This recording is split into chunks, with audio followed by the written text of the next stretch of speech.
You know, Sacramento has been blessed by having a really strong recreation department sponsored by the city. They provided all kinds of opportunities for children in sports and still do to this day. And it's really interesting that you combine that and that enthusiasm that children have shown for sporting activities in this community, along with the fact that we had a semi-pro team here.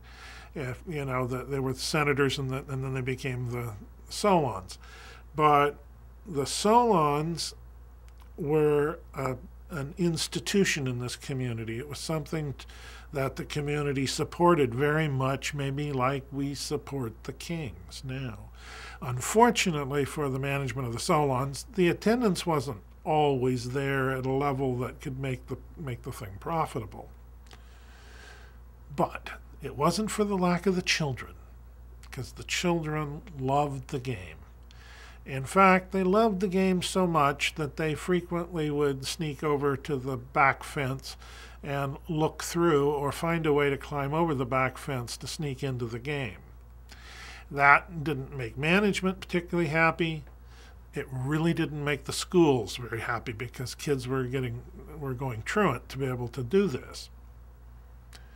So a deal was cut between the recreation department and the school system and the management of the Solons. And that is, they issued to children a pass.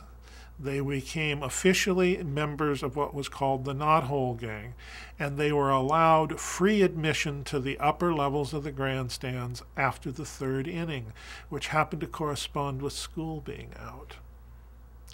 And it was a very successful program. People were very proud of it. So the Knothole Gang sort of went on for a long time, and people were proud of it, and they carried their card, and we have a few samples of the cards. And they all show a lot of wear. They're not something that they simply got and put in a drawer. They obviously were used quite a bit. And the name was cute, and it caught on and stayed. But Sacramento is also covered with all these small leagues that the recreation department provided, and there's dozens of uniforms and masks and balls and all kinds of stuff that goes along with children's activities and sports in Sacramento.